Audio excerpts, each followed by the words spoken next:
is LCJ Live. I'm in a grumpy mood today. You know why? Because Snow White is terrible. It's ridiculous that Disney keeps thinking that these live action remakes are going to attract audiences when the purists, the Disney animation fans, don't want to see it. They don't want to see bad, rough, uncomfortable, awkward, ridiculous, poor songs in live action remakes. They don't want to see any of that. No. And the box office proves that. $43 million. That's terrible. That's horrible. For movie theaters, for the Walt Disney Company. I mean, look, Disney does have the top two opening weekends of the year in Snow White and Captain America Brave New World, but my goodness, this is terrible. This year so far has not been good for the box office.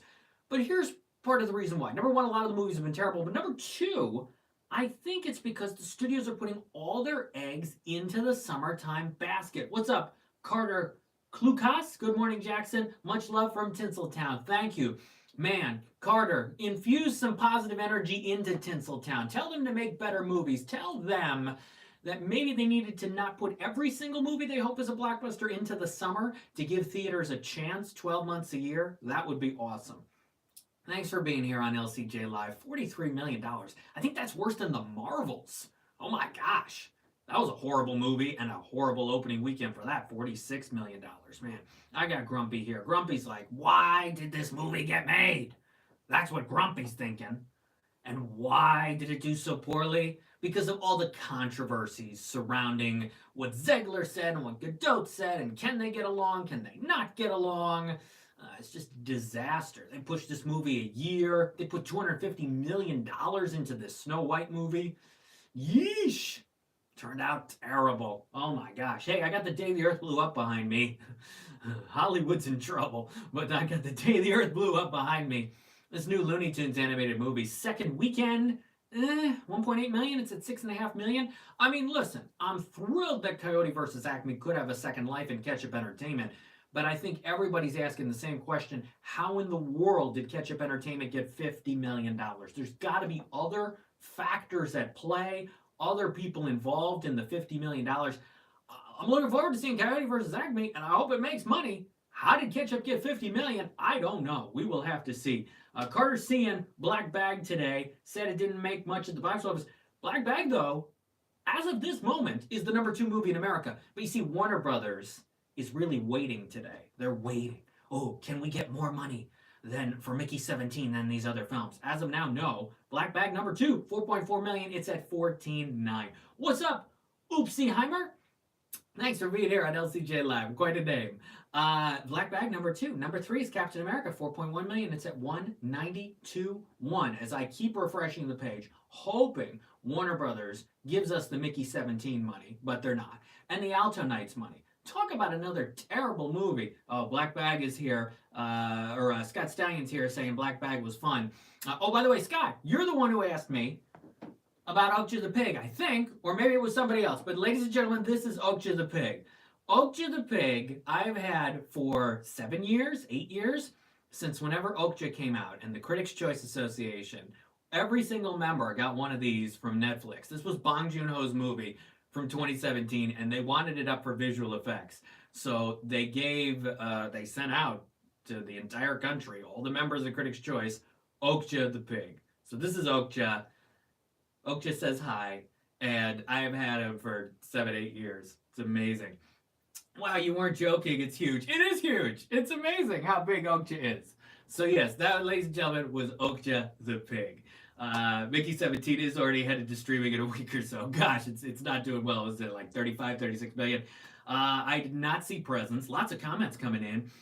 You're welcome, Scott, for showing off Okja. Had a great time with The Day the Earth Blew Up. Told multiple people about it. They didn't even know it existed, said the Golden Oreos. Yeah. I was at a family friends event yesterday, and a family was talking to me, and they said, yeah, we asked the kids if they wanted to go to Looney Tunes, and they weren't that interested in it. But you know what they are interested in? And this is a good sign. F1. If F1 can bring the kids in who love F1 racing, wow, that could be a gigantic movie. I didn't expect that 10-year-olds and younger would be into seeing F1. But when they told me that yesterday, I go, wow, this could be the summer blockbuster that the theaters need.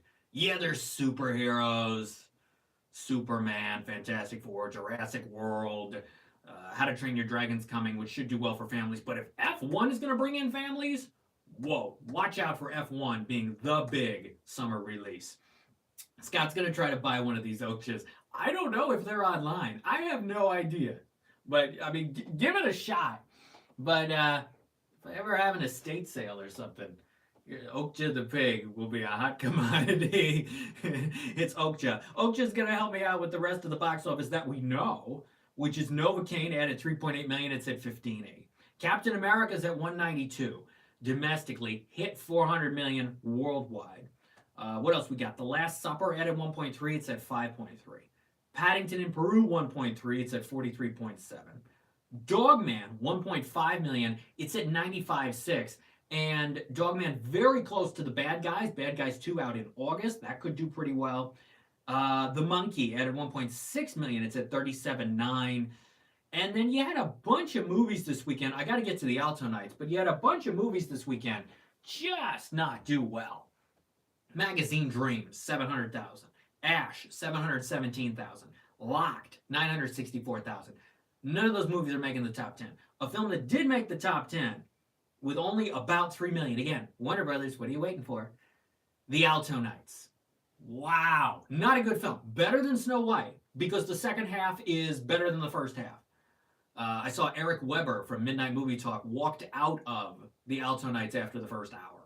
I could have, but I stuck with it. And the second hour is actually better than the first. Because it's a little more interesting. It slows down. It's just information overload, that first hour. And I thought maybe, because the crowd at my showing on Thursday, seniors, that's what De Niro's going after these days, it was actually a decent crowd. I thought maybe this could do 5 million or more. It only does 3. Ooh. But still, it's haphazard. It's all over the place. Yes, maybe my run through of the box office today is a little all over the place, but the movie itself is, and those scenes with the two De Niros talking to each other, it's corny as heck. One De Niro with one accent, the other De Niro with the other accent, one's serious, one's goofy. What is this, Saturday Night Live? I mean, come on, Barry Levinson, come on. Just terrible. What do you think of the Gran Turismo movie, says Rob? I really liked Gran Turismo. That should have made way more money than $44 million. Ooh. But Sony botched that because of the strikes. They put it out. They wanted to release it at one point. Then they delayed it. Then they said, no, let's do some sneak previews for like 2 weekends in a row. And we'll make it the mystery movie. And then we'll sort of release it. We'll sort of market those screenings. And then we'll put all the money into the open. It was a disaster. They botched that thing. 44 million. It should have made like 120. It was a quality film. Same director as Top Gun Maverick for F1. That could be a Best Picture nominee like Ford versus Ferrari. I will say forever and ever, there was a legitimate shot that Ford versus Ferrari could have won Best Picture that year. Legitimate. It won 2 Oscars, including editing. When it got that Best Picture nomination, even without directing, acting, writing, I thought, okay, clearly enough members of the Academy love the movie as is. I mean, look at Honora winning Critics' Choice Best Picture without winning anything else. Anything could happen. There was a legitimate chance. Now, yes, you had Parasite, directed by Bong Joon-ho, who also did Okja. But I really think that there was a chance, a legitimate chance, that Ford vs. Ferrari could have won. Because it's the kind of old-fashioned movie that a lot of older Academy members especially love. And it was one of the better films that year out of those nominees. I liked it much more than Once Upon a Time in Hollywood and Marriage Story and Joker and many of the other films. Not quite as good as Parasite, but Ford versus Ferrari. So if it has that momentum, like Ford versus Ferrari, like Top Gun Maverick, could it be up for a Best Picture? Maybe. Anything goes. Anything can happen. Have you ever changed your opinion about Inception? No. Watched Wag the Dog last night from Barry Levinson, says Pete Crooks. So funny, razor sharp, weird to see a director fall like that. Now, didn't Barry do some TV movies, right? I think he did Paterno, which Pacino was good in. He might have done The Wizard of Lies as well, I think. I was going through stuff the other day with De Niro and Michelle Pfeiffer, which I thought was solid. So he went over to TV movies, but I think this is the first theatrical film for Barry Levinson in a while. And frankly, this could have been an HBO release as well. Saw Gran Turismo in 4DX. It was awesome. I saw it as the mystery movie and didn't realize going in it was going to be the mystery movie and was, I was hoping for it, but wasn't 100% sure. And wow. Uh, who's really good in Gran Turismo? David Harbour. Everybody says Stranger Things. If you want to tell me the best performance of David Harbour's career, go watch Gran Turismo. Chunga Wunga. What do you think will be the next big box office sensation this year? Seems not much this spring and all the bigger titles are this summer. That's exactly what I was saying, Chunga Wunga. Everything's being saved till the summer except for 2 movies, and then there's a few others that, Accountant 2 could do okay, although I don't love how it looks. I love the first Accountant because of how unique it is. This doesn't seem as unique to me. Sinners will do okay. Michael B. Jordan, Ryan Coogler film, but a Minecraft movie. That should do really well. Will it do Mario numbers? I'm not quite sure. That big, but you're talking about a big family film for Easter, before and after a Minecraft movie. Warner is fingers crossed, and the theater's fingers crossed, a Minecraft movie coming in to save the day. I think it's going to do well starting in about 10, 11 days. They filmed Gran Torino by me. I applied to be an extra. My card did too.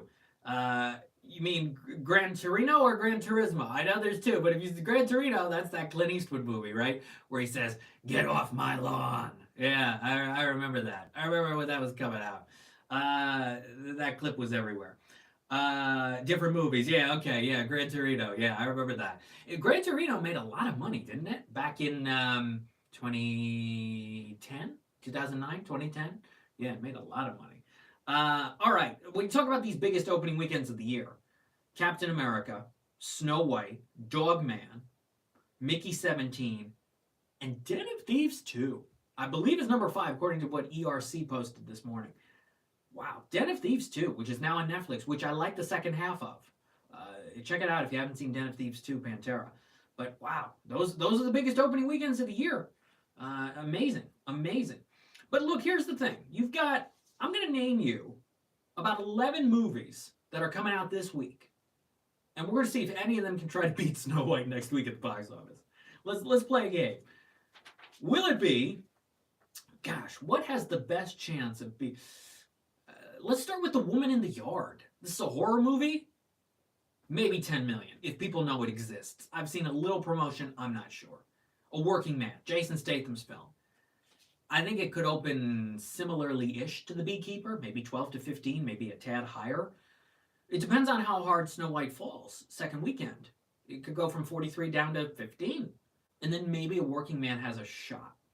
I'll be seeing A Working Man this week. I have seen some other films. I have not seen some of these, but I've seen some of them. It's the kind of day it is. I've seen some, I haven't seen some. I have not seen The Ballad of Wallace Island, which is only getting a limited start Friday. And then Focus is going to expand it nationwide April 18th, so it's going to be a slow, gradual rollout. For a film, I don't think looks that great. Death of a Unicorn, which I might see this week. It is from A24, Paul Rudd, Jenna Ortega. It's got a little buzz behind it, but how big will it open? I'm not sure it'll be huge. Seems a little niche for mass audiences. This is a fantastic film. Thank you very much. The Andy Kaufman documentary. It's in theaters. It's on digital. Go watch this starting Friday. It is a fascinating exploration into the life and the career of Andy Kaufman. I really like it a lot. The Penguin Lessons is coming to theaters. This is Steve Coogan, based on a true story. He plays a professor, and he gets to motivate his class with a penguin. And as a comedy, it's a terrible comedy. As a drama, it's solid. Again, another movie benefiting from the second half. It makes it a mild recommendation for me. I wish it wasn't so light in tone for a lot of it. Even, and Jonathan Pryce is in it. That character is kind of one note, doesn't do a lot. But Steve Coogan has some scenes towards the end of the Penguin Lessons that are some of the best of his entire career. I have not seen Holland. That's the new Nicole Kidman thriller on Prime Video. Also coming out this week, The Chosen, The Last Supper Part 1. Alexander and the Very Bad Trip, which is on Disney+. The Friend, which is in select theaters, goes wide on the 4th. That's Naomi Watts and Bill Murray. And then a film I have seen called Audrey's Children. That is one of the top films of the year. It is Natalie Dormer, who plays Dr. Audrey Evans, who made breakthroughs in childhood cancer. And you're probably thinking, oh, do I want to sit through a movie with this difficult of subject matter? You should, because it's an important film. Outstanding performance from Natalie Dormer. You know who also is great in it? Clancy Brown, the voice of Mr. Krabs on SpongeBob and so many other roles. He's fantastic. It is a heartfelt movie. It's an emotional movie. It makes you think about life. It makes you think about the young children. If you have cousins, nieces, nephews, kids, grandkids, it makes you think about kids. It makes you think about family so deeply. And I just love these old-fashioned movies that have really good storytelling to them and genuine performances and genuine emotions. And this movie didn't have a huge budget, and you don't need a huge budget. Look at what Cord Jefferson said at the Oscars a little over a year ago now. You know, let's make a lot of movies for less money. And this movie didn't have a huge budget, and yet it's a powerhouse. Also a film that didn't have a huge budget that's a powerhouse. It's a film in theaters now called Bob Trevino Likes It. Barbie Ferreira, John Leguizamo, outstanding.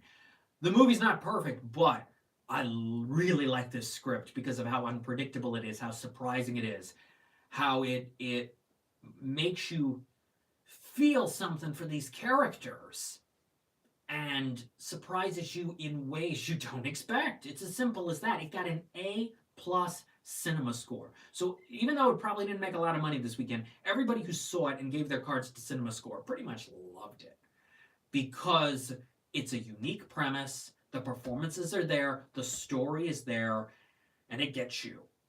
And so I highly recommend Bob Trevino Likes It. I highly recommend Audrey's Children. I highly recommend Thank You Very Much.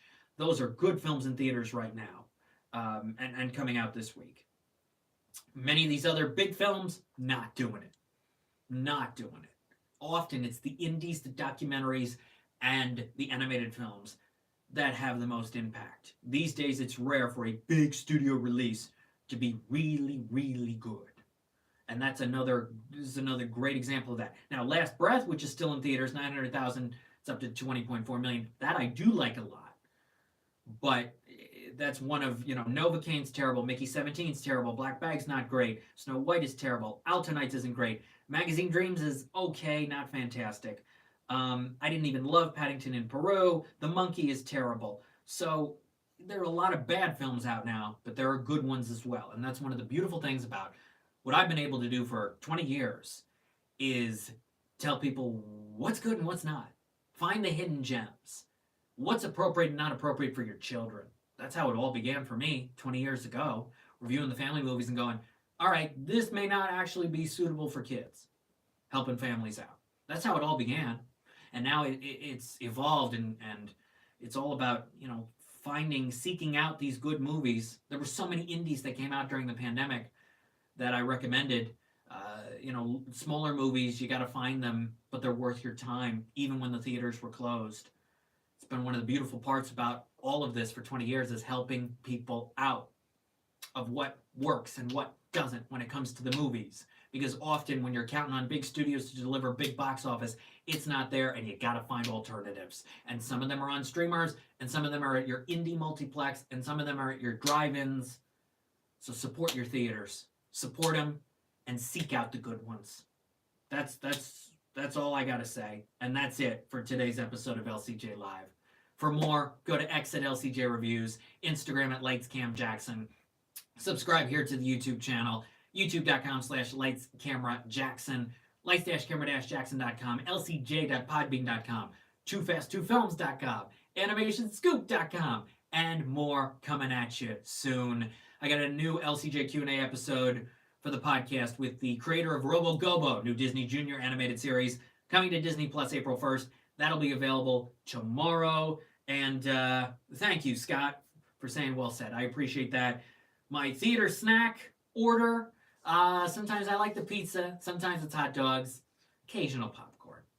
And hopefully you enjoy the theatrical experience. If you're taking it in soon, thanks for being here for LCJ Live. When we're back here next Sunday, the final show of the first quarter of 2025, we'll see if a working man can beat Snow White.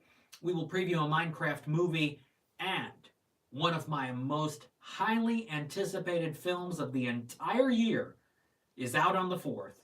I hope to see it soon. It is The Luckiest Man in America. It is the pressure luck film based on one of the great game show moments of all time with Paul Walter Hauser and Walton Goggins. I hope it's great, and I'll give you more on that next week here on LCJ Live. Thanks for watching. Thank you to Okja the Pig for making the special appearance. Thanks for being here. Take care. Stay well. Stay positive. Theaters are going to bounce back. They're jamming everything into the summer. But we've got Minecraft, some other films, and then the summer jam-packed, and it'll be all right. Take care, everybody. Thanks for watching. Bye.